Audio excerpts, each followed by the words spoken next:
Welcome, everybody, to the beginning of the spring season, starting now in our November 20th meeting of the Town of Plymouth, Massachusetts Advisory and Finance Committee at the Great Hall of Town Hall in Plymouth.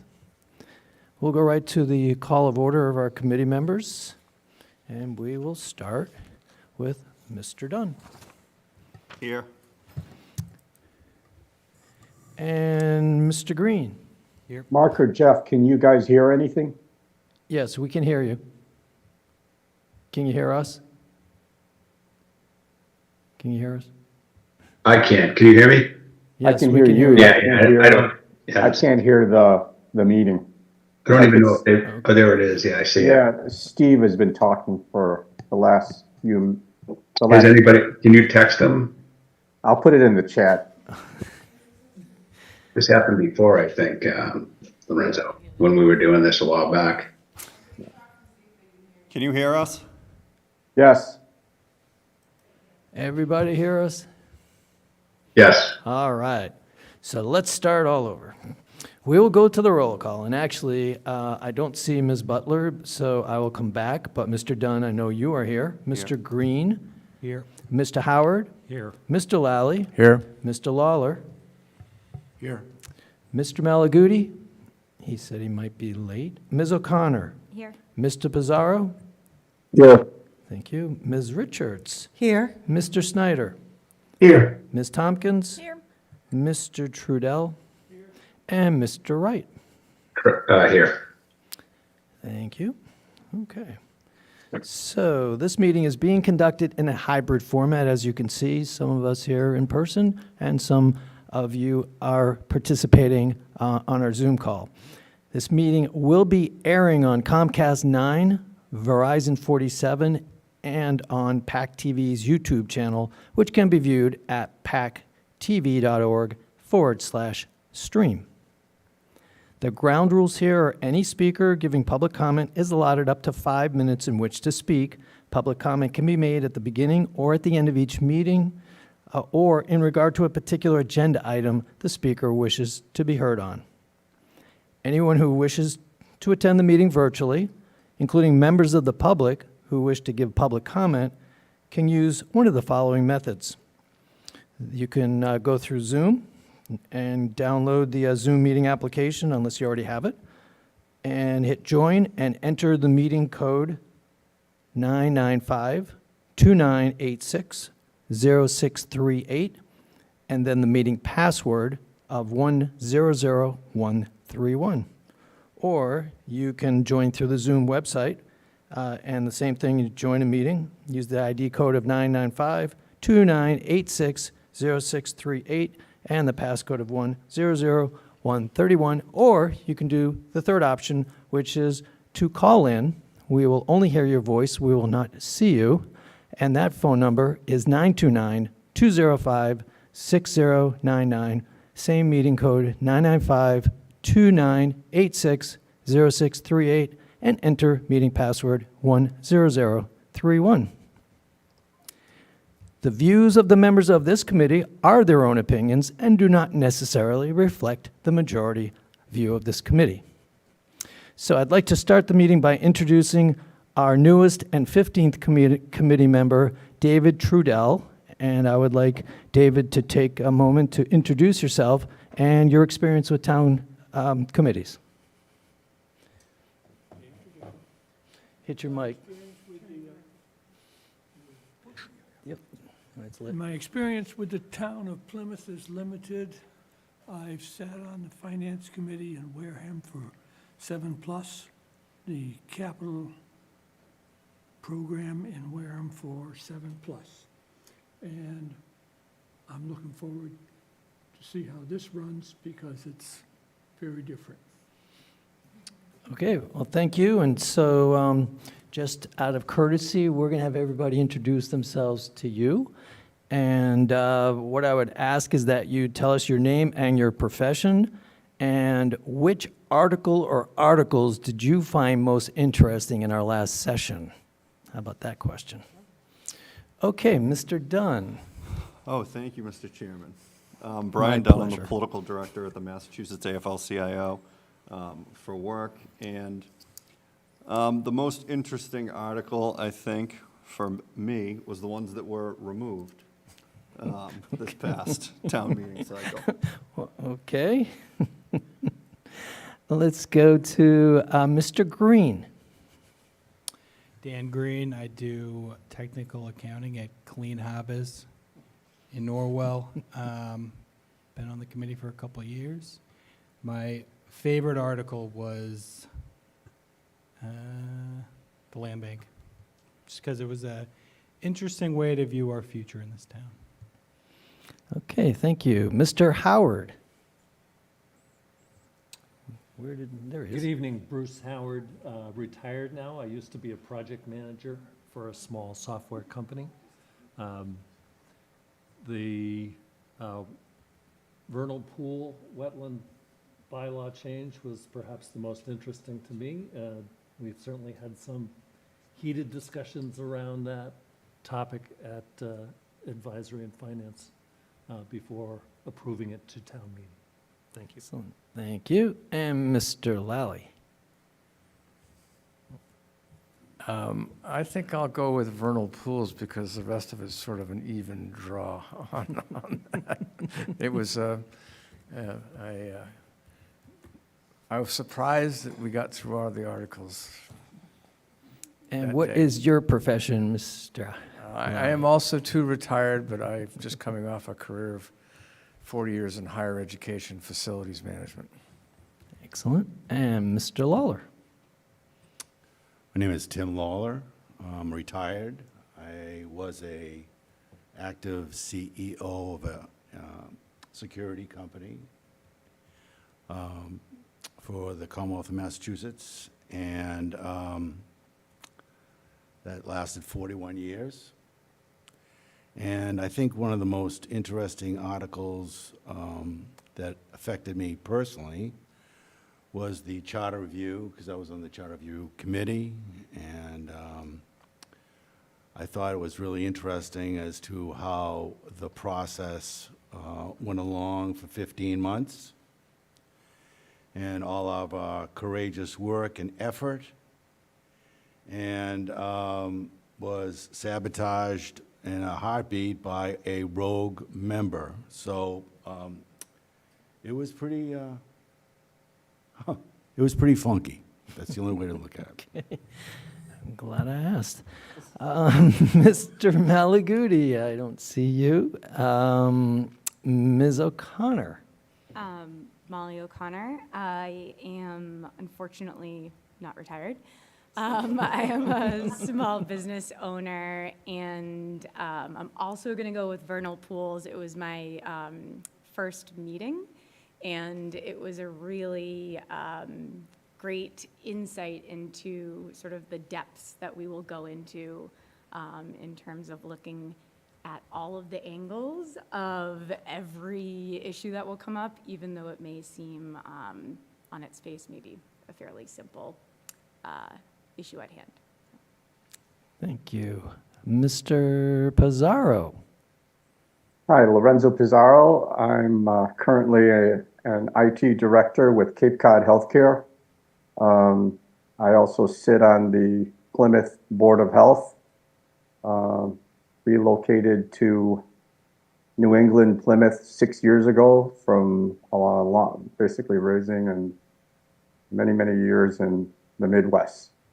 But my favorite articles were also the vernal pools and the land bank. I think there's a lot, as my colleague stated, there was a lot of discussion, angles, threads, what have yous, what have you nots. So, a great committee to be on. Thank Thanks. you. And Ms. Richards. Hi, Christine Richards. I'm not retired either.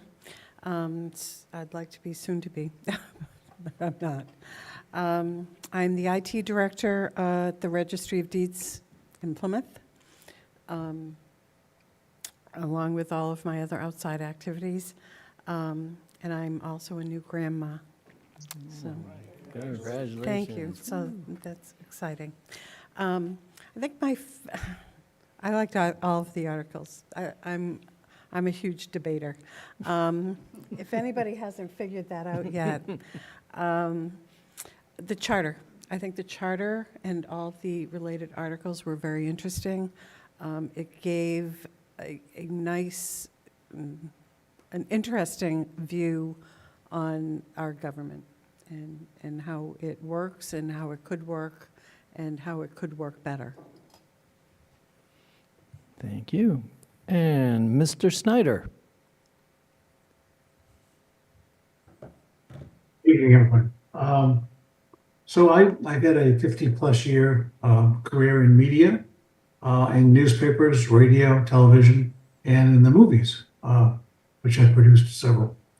And I've also served on FinComs in Stoughton and Sandwich before this for a total of 15 years.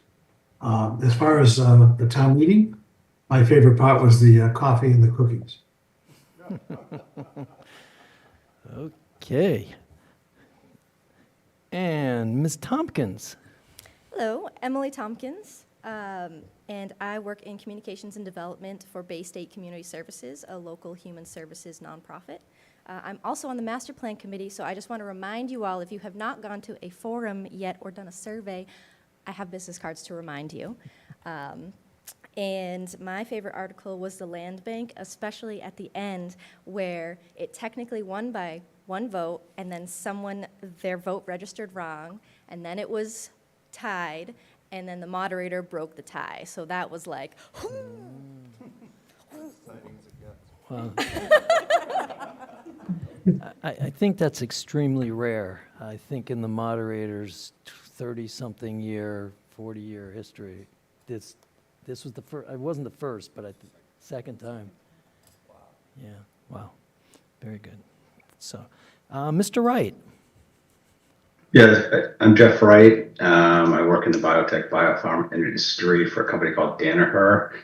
I was traveling the week of the meeting reference you were talking about, Chairman, but I'm probably with Mr. Pizarro about vernal pools, because I remember in-depth discussion about that when I was there previously, so I'll go with that. Okay, thank you. Ms. Butler has just joined us. We are introducing ourselves to our latest member, Mr. Trudell, and we're telling everybody your name and your career or your position and what your favorite article or articles from this last session. And you got to unmute. Okay, well, we'll come back to you. And I am Steve Nairman. I am the chair of this committee, and I am a financial advisor as my career for 37 years. And my favorite article, obviously the land bank was quite an interesting discussion, but what affected my position here most was in the charter review over the choosing of members for our committee. And I'm glad that it went the way it did because we have a really good system in place, and I hope to keep it that way. So, all right. Well,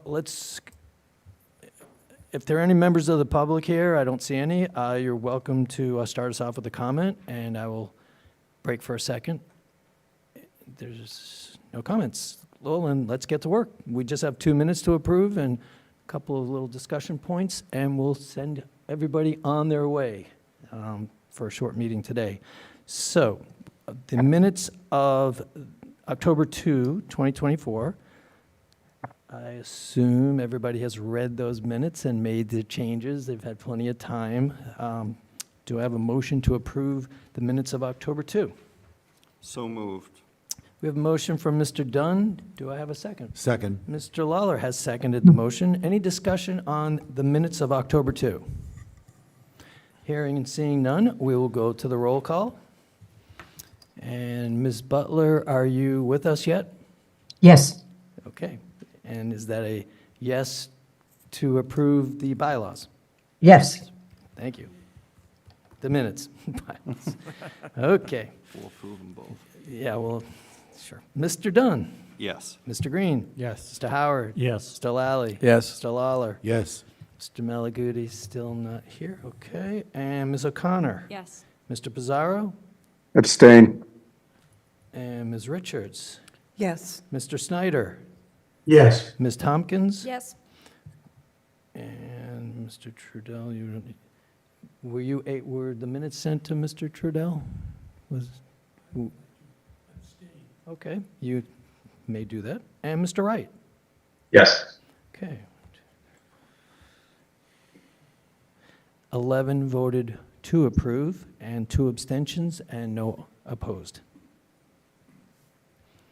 Okay, and now we're going to look at the minutes from October 19. Everybody has had a chance to review them. Can I get a motion from Mr. Green? So moved. We have a motion to approve the minutes of October 19th from Mr. Green and Ms. Tompkins. Seconded. And Ms. Tompkins seconded that motion. Do I have any discussion?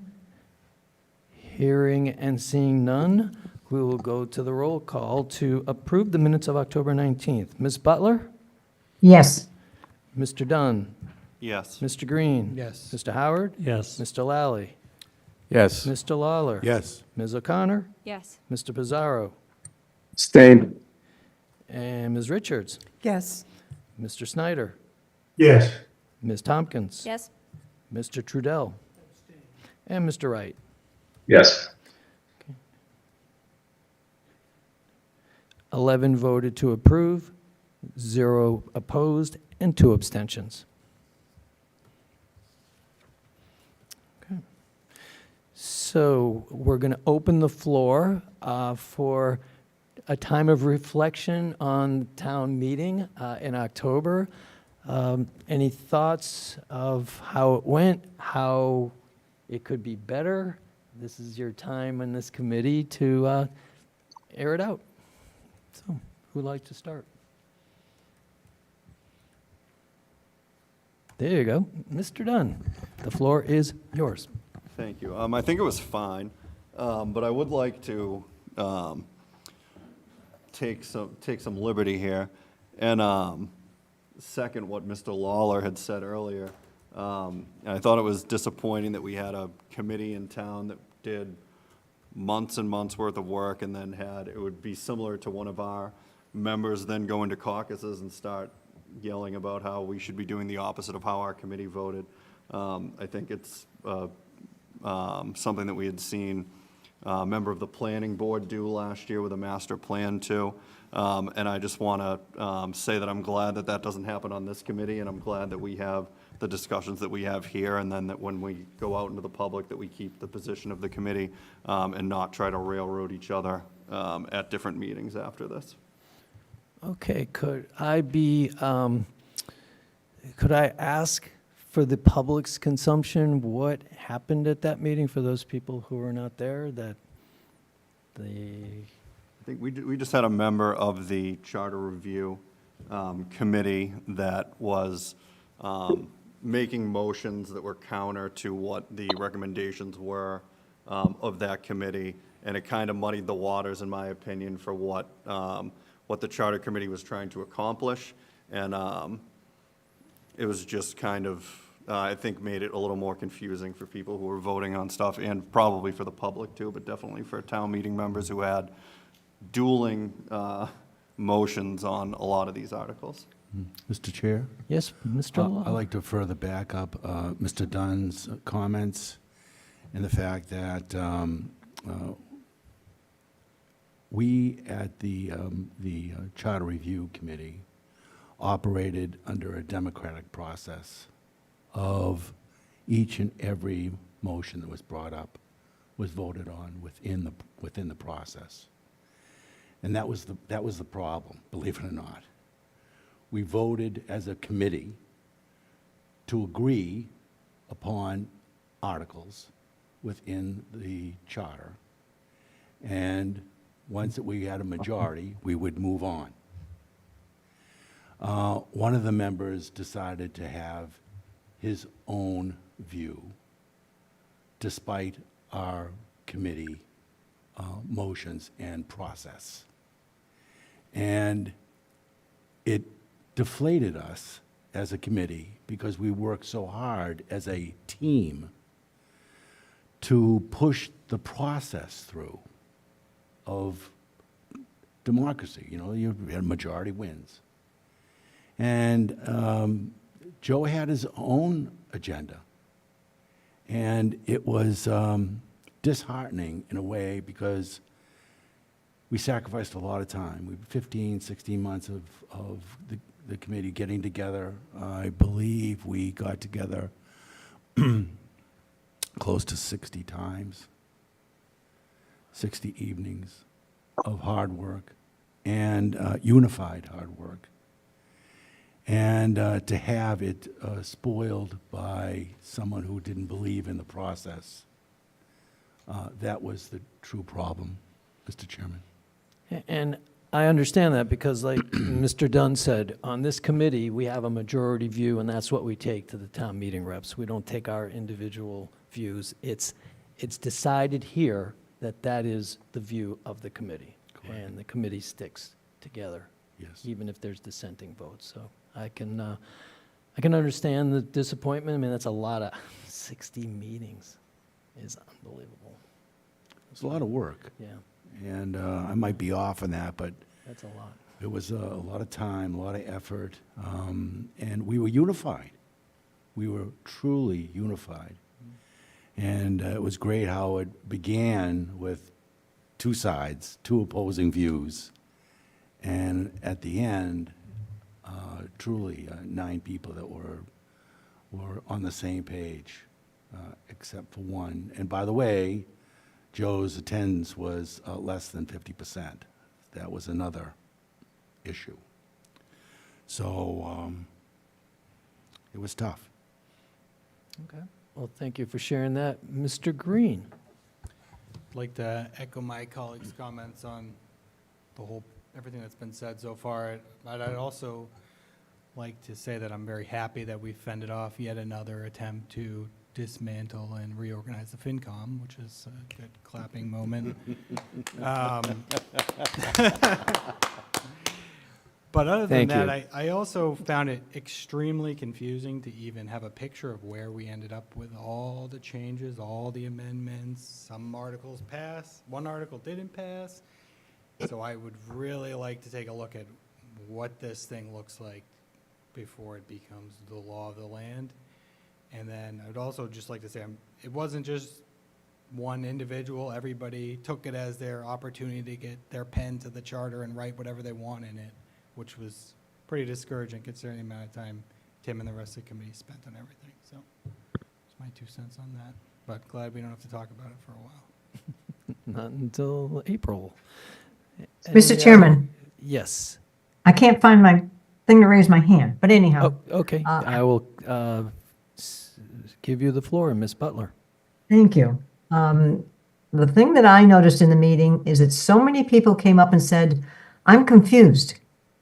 And as I said to you, I didn't know if it was because I was sitting up in the front that I saw it, and whereas normally I sit in the audience and didn't see it. But so many people came up and said, I'm confused. I don't know how to vote. I don't know what to do. So that it made me wonder, how are we presenting this? And are we presenting it so they understand it? I know a lot of it was legalese. Is there a way to get away from some of the legalese so they understand it? Anybody want to take a stab at that? Yes, Mr. Lally. Well, since Gail brought it up, I agree. It was the way, as well-intended as the presentation was, it ended up being extremely confusing. And so it was very hard to understand at some point what I thought people were voting on. I had a thought at the time that, of course, I thought was brilliant about how it might have been presented, but I've since forgotten it. But if it comes around again, and secondly, I mean, Gail was putting a couple of spots there where they were wanting her to, draft a resolution on the fly, and that was a pretty tough spot to be in. So you owe her one, Steve. Yeah, better Or her 2 than or me, 3. that's for sure. And I thought she did great work. And as I said, it was well-intentioned as things were. It was confusing. And some of the people are opening that packet, you hear the ripping envelope for the first time at the start of the meeting, and that's just not a good sign. True. I've always found it to be confusing when there are motions on the floor, because you don't have a chance to vet out a lot of that. Now, I don't know how you make a deadline, no motions within a week before the meeting so that you can get it out, but things change. That's part of the beauty of that meeting, so I don't know how you feed both masters there. Ms. Richards? What I found confusing and a little disheartening was we spend a lot of time going to precinct caucuses and answering a lot of questions and going through our books. And to echo what Mr. Lally said, a lot of people are walking in there and they have no idea what is in that book. They have not looked at it. They didn't attend the precinct caucus that they were supposed to attend, and they have no idea what they're going to be voting on. And then all of a sudden, the presentation happens, and they're surprised at what's being presented. And I think that's where a lot of that confusion that Gail was speaking of is happening. That they're confused, not because the information is not there, and not because the presentations haven't been gone through numerous times in so many different venues. I mean, they could be, you don't have to go to a precinct caucus. You can watch the select board meeting, you can watch our meeting, you can watch any number of these meetings, but it's not happening with all of the town meeting members, and thus they're just going to town meeting and they're wondering now, why this is happening. And I think that's a big part of the problem. I remember somebody asked, it had to do with the piece of property, and they were saying, well, they thought that the accessory dwelling units were apartments. I mean, were pieces of property, were owned, and not apartments, and not something that were rented. And it was like, I don't even know what to say. I just sat and said, a lot of people aren't paying attention. So, we need to kind of maybe get that word out a little better. It's a thorn in my side. For one, the town meeting reps that don't show up on that one of 2 days of the year that they need to show up. So you can start there. And then, like you said, we do a fantastic job staffing all of these caucus meetings. And some precincts have 3 caucus meetings. To break it down, we have to staff 3 separate meetings. This committee here did a fantastic job going out and being the resource, but it doesn't help if people don't show up at these meetings. And I don't know, the only accountability that these people have is the voters. It's the voters that say, you're not showing up, but I don't know how you post something to show attendance, and I don't know, shame them or just show the public that your rep is going through the motions and not getting up on the issues and voting blindly your interests. That's an interesting point, Mr. Chairman, in the fact that we go to the caucus meetings, and even at the caucus meetings, they're abutted by 3 separate precincts, or adjoined with multiple precincts to make the caucus attendance forum. So that's the first thing. You would think that the caucuses would be full with the attendees, and they're not. And then you go to town meeting, and I believe, someone help me, is it 160 people? 162. 162, and there were 18 times 130, so 30 people were not there. I mean, how can that be? And it's always that way, year after year. we come up with about the same attendance figure. And that's Every just, year. and that is the problem there. And I don't know how Mr. Trifoletti does it. He has the patience of a saint. Honestly, he does. Watching him perform his magic up there, keeping people in line. But above and beyond that, if you can get the gist of it's at the caucus level, it's at the town meeting level, and here we are at A&F, and we do a great job of coverage on those caucuses. And sometimes it's disheartening, the amount of work that we do Am I back? and the lack of participation on the caucus side, Okay. precinct side, I'm sorry. Bye back. So, at some time, maybe we think about changing the form of government. Okay, that's for another session. Anybody else? Yes, Mr. Green. Just one more comment, because I did see some wonderful caucuses on my journeys. It was 4 and 13, I want to say, did it together. Everybody there was super involved. And I talked to Deb Iaquinto. I met her.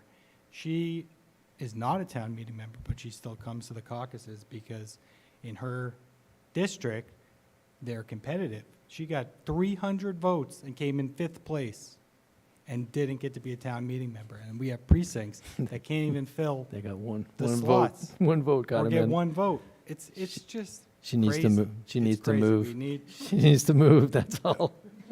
I mean, why can't we fill Pull a Bobart. these empty seats with an at-large person that actually cares? I mean, we got to think about other options here.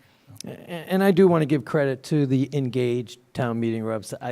They are the majority, thankfully. And you're right, Mr. Green, they take this very seriously.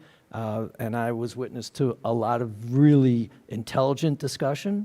And it was really pleasant to watch. So I don't want us to end up. Yeah, I don't want to have people walk away thinking that all is bad and nothing's good. But, you know, it would just, we'll never see 100%, but boy, let's strive for it. Why not? Well, it was about 80%, given the numbers that Mr. Dunn just quoted. Yeah, I know. That's still 20% short.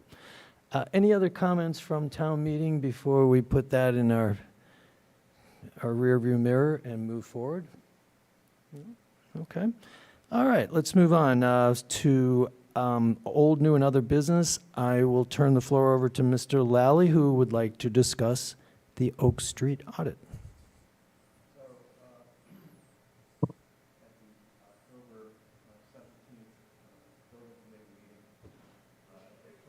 Yeah, your mic. Sorry, bad news. At the October 17th Building Committee meeting, it happened that Mr. Medici, the town manager, was there, so at some point we discussed the current state of affairs with the Oak Street project, and also several of the committee members, including myself, were very interested in having a construction audit done. So we talked about the mechanics of how we could compel that to happen. And Mr. Brindisi suggested at the time that a motion to the select board asking him to direct the town manager to hire a firm to perform a construction audit on the Oak Street project would be the way to go. And so I dutifully made that motion, and then we descended into a conversation about whether it was the purview of the building committee, which had no involvement in that project, to make that motion or not. And so I later withdrew that and said I would come to, they felt it was FinCom's role to do that because the building committee wasn't at all involved in that project. It's outside their purview currently, as the charter was written at the time. They also, Mr. Brindisi also, and the procurement office also asked for the names of some firms they might hire, which I did supply. And so I said I would come to this meeting, and I am prepared to make a motion after we have whatever, answer any questions or discussion we want to have to do just that. In the meantime, I also want to share that the update we had via email for Mr. Plord, who's been running the Oak Street project for the Housing Authority, is that they're hoping for a December 1st occupancy. There have, again, been some last-minute things that have turned up on inspections that I think would have been caught by some good, the appropriate engineering for the project. We still don't have an accounting of where they're going to come in. We're not sure where the numbers stand at the moment in terms of what we've learned on the building committee. But again, the building committee was involved since only at the behest of certain select board members to take a look at it. Okay, so there was a major cost overrun. Do you want to, in this project? So did you want well, I to- think it Did started you want out- to explain why there's a need for an audit, and is this an unusual situation, or we had something like this? Well, I'm not going before? to say whether it's unusual or not, because there have been some other projects, as I listen to the lore of the town, that have gone sideways. My observations are that, number one, there were shortcuts taken in the architectural and engineering phase, and there were no engineering drawings that were done. There were a lot of things that were found on the final inspection that led to some significant costs that a good engineering set of drawings and eyes on that would have probably caught that, so it wouldn't have been a surprise. But I think the last ask from the select board was for $150,000, which was, I guess, anyway, our wizard, Ms. Barrett, figured out how to pull that off. And before that, there was, I'm hearing, but again, it's hearsay for me, another couple $100,000. Haven't been very close to the project. In fact, the closest we got to it was through our role on FinCom a while back. But I think the process of a construction audit will make sure that labor records have been properly accounted for, and we get an understanding of where the money went, because there was certainly a lot of money. It appeared that some money juggling was going on in terms of money that was supposed to be for this was taken and used for that. I don't think there's anything improper, if you will, or impropriety going on, but I think the audit will also look at the process about how that project was put together and the management of it. It was a very complicated project, given the almost a full gut of the mechanicals, and there were lots of surprises that people were learning, the people managing the project were learning from the building inspector, that I just think someone who had, in the planning of that project, had the right set of eyes on it, there wouldn't have been surprises. Okay, Mr. Howard, the floor is yours. Question to Joe. It's my understanding that there were additional significant costs with the sewer tie-in and the water tie-in. Do you think that I'm not familiar with the term construction audit. Will failures in planning and to recognize all potential costs and potential concerns around management of the project, will those come out in that? That would be the intent of that. I think, I know that they asked for a significant number for the sewer line connection, and that involved digging a new line from the street with a bigger line. I've been out on the site, including once the sewer work was done, and part of the basis for the increased cost estimate was the fact that they would have to be a much longer run because they needed to get a pitch from the house to the sewer line in the street. What we see in terms of a path to travel isn't nearly as long as what was being proposed. So we have questions that we want to just get to the bottom of, both from a building. Actually, I think the town needs to get to the bottom of that. And I think one of the things I have concerns about with CPC funds, I'm speaking personally now, not for the building committee, but I think you need to make sure when you have that complicated a project that you have the right kind of planning that goes into preparing for that project and seeing that it gets executed. Because in my mind, some of the things that are being discovered at the very end of the project and are very expensive at that point to correct are the kind of things that I think the right kind of design documents would have caught up front. That's my personal opinion. Thank you. Okay. Any other? Mr. Lawler, the floor is yours. I want to say thank you to Mr. Lally. I think that it is about time that the ANF take a leadership role in any type of project or whatever document you want to call it, condition, that we as ANF, we have responsibilities to the town and the townspeople to be their fiscal watchdog.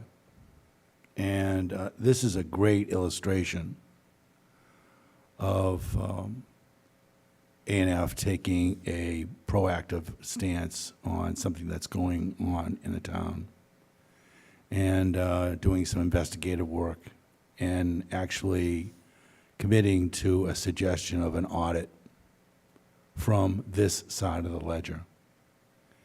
And I've been here, this is my 4th year. I haven't seen this happen once, where we've come out from a member and get to the suggestion of an audit, of digging into our fiscal responsibilities. So, good job, Joe. Well, I think, if I can just respond to that, the building committee was asked by the select board to take a look at things when it was aware that that was doing. So I don't want to diminish the time and effort that several committee members and the committee itself had in terms of getting involved, if you will, and they came in and did, we were on site a few times together as well. I think there's a process question about construction projects. It's pretty easy when the town is going to run it, because they usually either have the expertise in-house. I think it gets a little bit fuzzier when it's not a town project, such as this project was. It was a housing project, and they were using CPC money to help, with other partners, fund this, and they've come back to the town for more money. That, to me, why is the town on the hook at this point for a project like that? I don't know how the Pilgrim Museum project is going. The building committee is currently getting ready to look at some thoughts around what might happen with Memorial Hall, but that'll be a town building where the town has a lot of involvement and responsibility. It's these fuzzy areas, and I'll pick on CPC for just a moment, that give me pause, and I think we we'll need to learn how to ask the right kind of questions before we approve these kinds of projects where it's not being managed by the town or an acknowledged expert or someone who has demonstrated their ability to manage the project and make sure we get correct designs so we don't end up having to get these end-of-the-minute surprises, we're on the gun, and all these pressures. It's too late at that point to fix things. So, thank you. Okay, Ms. Richards, the floor is yours. Thank you. So within the town's bylaws, we have, and I'll read it because it's very short. The Advisory and Finance Committee shall have authority at any time to investigate the town's accounts and management, and the books, records, and accounts of all departments of the town shall be open to the inspection of the Advisory and Finance Committee or any of its authorized subcommittees and any person employed by it. That's pretty much what it says as far as our authority to investigate. And I think in this case, we do have I would say we have the authority to investigate where these funds are going.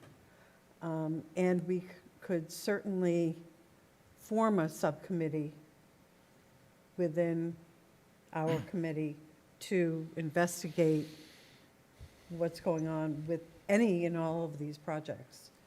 And I would recommend, and I would ask that we vote on this, recommend that with each of these projects that we approve, we form a subcommittee for that particular project and as a watchdog subcommittee and say, okay, you three committee members are going to be keeping an eye on this particular project. So again, responding, if I may, all right, responding to that, by the time it's getting this committee, it's probably just getting towards the end of the planning stage, and if they're, the project life cycle is an important thing to understand, and often these, in my, again, personal opinion is some projects come somewhat cooked, and it's hard to push back. And what we're doing right now is an autopsy of a failed project.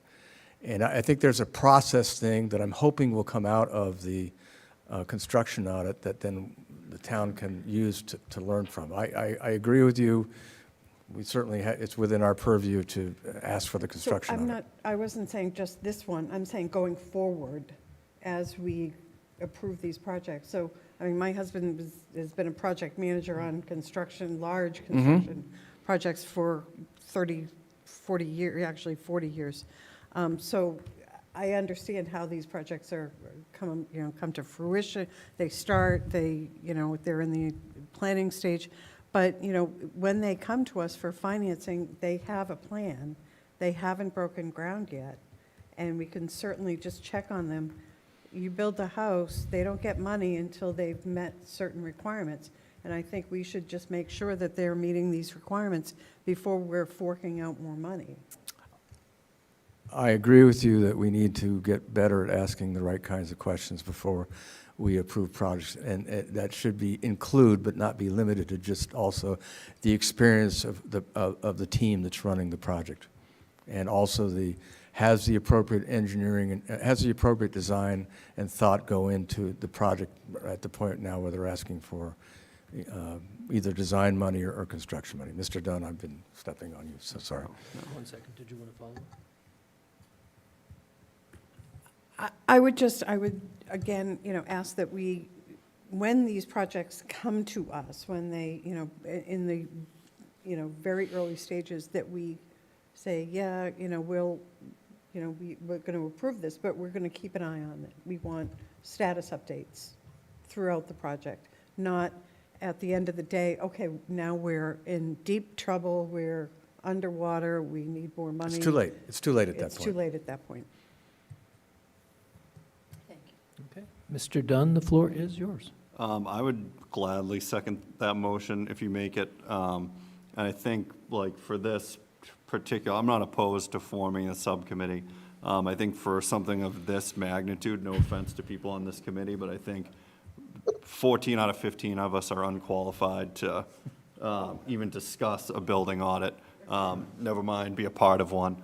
I also think if we're talking about a committee like that where we're following up on 35 projects per town meeting, that's completely unsustainable for a committee where we're already spending a huge percentage of our time here and a huge percentage of our time at caucuses and at subcommittee meetings. And if people have the time, that's great. I definitely don't have the time to do something like that, and I think this is something that needs to be done professionally. And I also think that it is the town projects that are outside the town's purview, but projects in the town's purview have also had this issue. I remember tearing apart a middle school 4 years after we built it because we hired a unscrupulous contractor, I'll say. For what I really want to say is we hired a scumbag who did a terrible job building the project. We took the low bid instead of disqualifying people who don't know how to build projects of that size. I think we've had a number of projects in this town that we don't look at the full breadth of who's bidding on them, of what they've done in the past, and of what they're capable of doing for construction. And it's come back to bite us in the past. I think obviously this is an example that's not through the town, that's CPC and kind of adjacent. But I think when something runs over where they come back to us for money twice, where we're hundreds of thousands of dollars over budget, and where things don't look, and I'm not accusing anyone of doing anything, anything malicious or anything bad or whatever, but I think when there's hundreds of thousands of dollars that the town spent, and it's something that we should look into, and I'm completely on board with requesting that audit as well.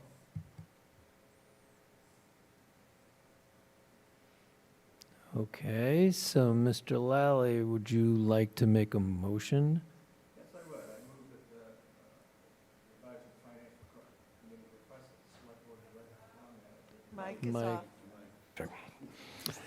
So yes, I would. I'd like to move that the Advisory and Finance Committee requests that the Select Board direct the town manager to hire a firm to conduct a construction audit of the 10 Oak Street project, school conversion. Second. Okay, so we have a motion by Mr. Lally, we have it seconded by Mr. Dunn. Do we have any further discussion? Or have we discussed ourselves out? Okay. Seeing and hearing no further discussion, we will take a vote on Mr. Lally's motion. Ms. Butler, Yes, great idea. Mr. Dunn, Yes. Mr. Green, Yes. Mr. Howard, Yes. Mr. Lally, Yes. Mr. Lawler, Yes. Ms. O'Connor, Yes. Mr. Pizarro, Yes. Ms. Richards, Yes. Mr. Snyder, Yes. Ms. Tompkins. Yes.